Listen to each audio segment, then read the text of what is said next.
Hello friends, fine truth ബ്ലോയിലേക്ക് നിങ്ങൾക്ക് എല്ലാവർക്കും സ്വാഗതം. ബിസിനസ്സിൽ വിജയം കണ്ട ഒട്ടനവധി ആളുകൾ നമുക്കറിയാം. യൂസഫ് അലി അതുപോലെ ഒരാളാണ് അല്ലേ. കഠിനാധ്വാനം കൊണ്ടും പ്രയത്നം കൊണ്ടും തന്നെ സ്വന്തമായിട്ട് വിജയം വരിച്ച ഒരാളാണ്.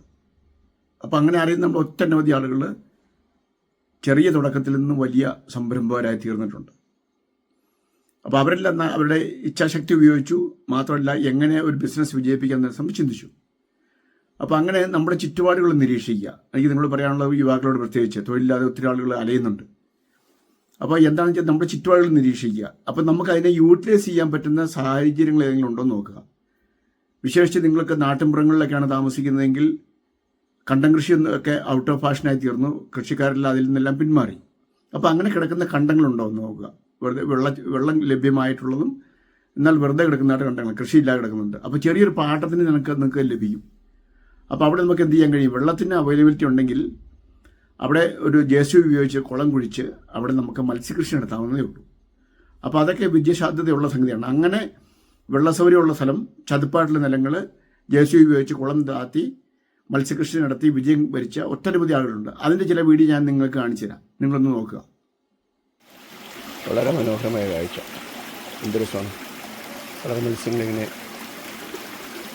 ഒഴുകി നടക്കുന്നു. തൊട്ടടുത്ത് തോട് പോകുന്നുണ്ട്. അപ്പോൾ ഇങ്ങനെ ഈ വെള്ള സൗകര്യം യഥേഷ്ടമുള്ളവർക്ക് ഇതുപോലുള്ള ഫാമിങ് വളരെ ലാഭകരമാണ്.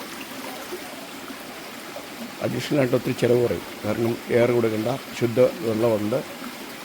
അപ്പോൾ അങ്ങനെ വരുമ്പോൾ മത്സ്യങ്ങൾ ആരോഗ്യത്തോടെ ഇരിക്കും, നല്ല വളർച്ചയും കിട്ടും. ഉണ്ടാവും.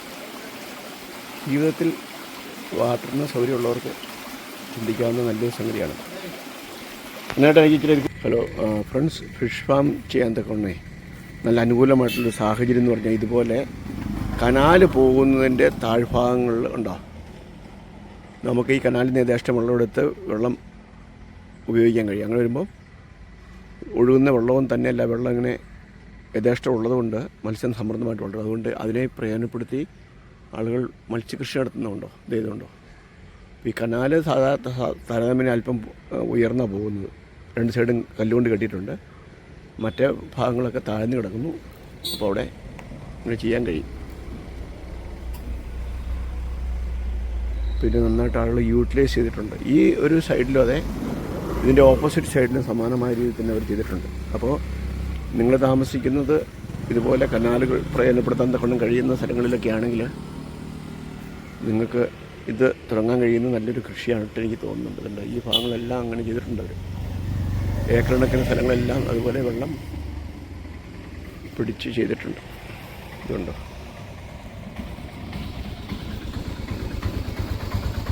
ഞാൻ അതിൻ്റെ ഒരു വെള്ളം പിടിച്ചിട്ടൊന്ന് കാണിച്ചു തരാം കൂടുതലായിട്ട്. ഇതുണ്ടോ, ഇതിൽ നിന്നുള്ള വെള്ളമാണ് അവിടെ പിടിച്ചിട്ടുണ്ടാവുക, അവിടെ കിടക്കുന്നുണ്ട്. അപ്പോൾ ഈ വിധത്തിൽ അത് പ്രയോജനപ്പെടുത്താൻ കഴിയും. ഫിഷ് ഫാമിങ്ങിന് ഏറ്റവും അനുകൂലമായിട്ടുള്ള ഒരു സാഹചര്യം. അപ്പോൾ ഇതിൻ്റെ ഓപ്പോസിറ്റ് സൈഡിൽ അതുപോലെ തന്നെ ഇവർ ചെയ്തിട്ടുണ്ട്. വെള്ളം വേനൽക്കാലത്ത് ഇതുപോലെ ഡാമുകളിൽ നിന്ന് തുറന്നു വിട്ട് കനാൽ വഴി ഇറിഗേഷന് വേണ്ടിയിട്ട് തുറന്നു വിടുന്നതാണ്. അപ്പോൾ അതിനെ ചില ആളുകൾ ഈ വിധത്തിൽ പ്രയോജനപ്പെടുത്തുന്നുണ്ട്.